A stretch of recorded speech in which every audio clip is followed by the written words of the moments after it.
Baik, bismillahirrahmanirrahim. Assalamualaikum warahmatullahi wabarakatuh. Perkenalkan, nama saya Muhammad Akram Putra Islami. Pada kesempatan kali ini, saya akan menjelaskan mengenai sumber hukum material, sumber hukum formil, serta sumber hukum Indonesia. Penjelasan ini penting karena dengan memahami sumber hukum, kita bisa tahu dari mana hukum itu berasal, apa yang mempengaruhi pembuatannya, serta bentuk resminya yang berlaku di Indonesia. Yang pertama itu ada sumber hukum material. Sumber hukum material itu sumber hukum material adalah segala sesuatu yang memengaruhi isi dan materi hukum. Jadi, sebelum hukum itu dibentuk dan disahkan, ada banyak faktor di luar yang memberi pengaruh. Contohnya yaitu seperti faktor agama misalnya. Hukum perkawinan di Indonesia banyak dipengaruhi oleh nilai-nilai agama, seperti larangan menikah dengan mahram atau adanya aturan perceraian. Juga yaitu ada contoh faktor sosial dan budaya. Adat istiadat masyarakat sering dijadikan bahan pertimbangan. Misalnya, hukum adat waris yang masih berlaku di beberapa daerah.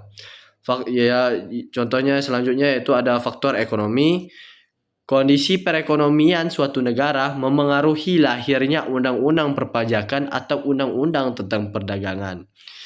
Contohnya yang tentang politik, yang faktor politik yaitu dinamika politik juga berperan. Contohnya, ketika ada perubahan sistem pemerintahan, maka hukum yang berlaku pun bisa ikut berubah.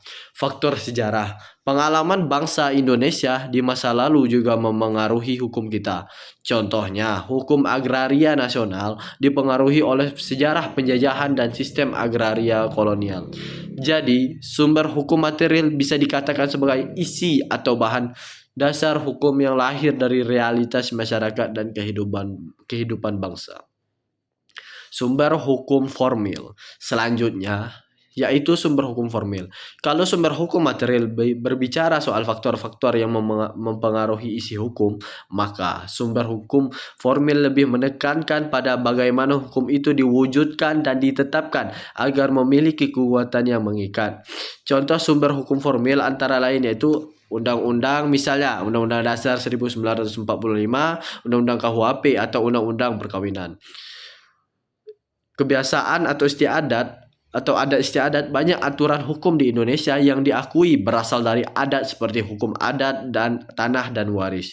Jurisprudensi yaitu keputusan hakim terdahulu yang dijadikan dasar dalam putusan-putusan berikutnya. Contohnya, putusan Mahkamah Agung yang kemudian menjadi acuan dalam kasus sejenis.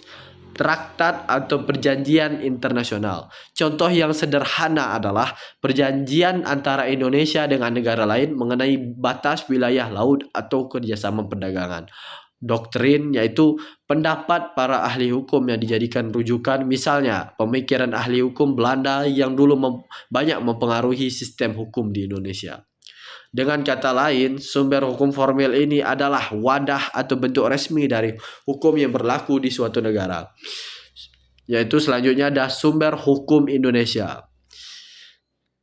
Sumber hukum Indonesia memiliki sumber hukum yang khas karena berlandaskan pada Pancasila sebagai dasar negara. Pancasila disebut sebagai sumber dari segala sumber hukum. Artinya setiap hukum yang berlaku di Indonesia harus sesuai dengan nilai-nilai Pancasila. Selain Pancasila, ada juga Undang-Undang Dasar 1945 yang menjadi hukum dasar tertinggi di Indonesia. Dari undang-undang inilah lahir berbagai peraturan hukum lainnya. Sumber hukum formil di Indonesia dapat diurutkan sebagai berikut, yaitu Undang-Undang 1945 sebagai hukum dasar tertinggi, yang kedua ketetapan MPR, yang ketiga undang-undang atau peraturan pemerintah pengganti undang-undang atau Perpu, keempat peraturan pemerintah, kelima keputusan presiden atau peraturan presiden, yang keenam peraturan daerah baik di tingkat provinsi maupun kabupaten atau kota. Selain itu, hukum adat, jurisprudensi, serta doktrin juga tetap diakui sebagai sumber hukum di Indonesia. Dengan begitu, hukum di Indonesia lahir dari kombinasi nilai dasar bangsa seperti Pancasila, kemudian dituangkan dalam bentuk hukum tertulis seperti Undang-Undang Dasar 1945 dan Undang-Undang, serta diperkuat dengan kebiasaan jurisprudensi dan doktrin para ahli hukum. Sebagai kesimpulan, sumber hukum material adalah faktor-faktor yang memengaruhi isi hukum, misalnya agama, sejarah, budaya, ekonomi, dan politik. Sumber hukum formil adalah bentuk resmi hukum yang berlaku, misalnya undang-undang, adat, jurisprudensi, traktat, dan doktrin.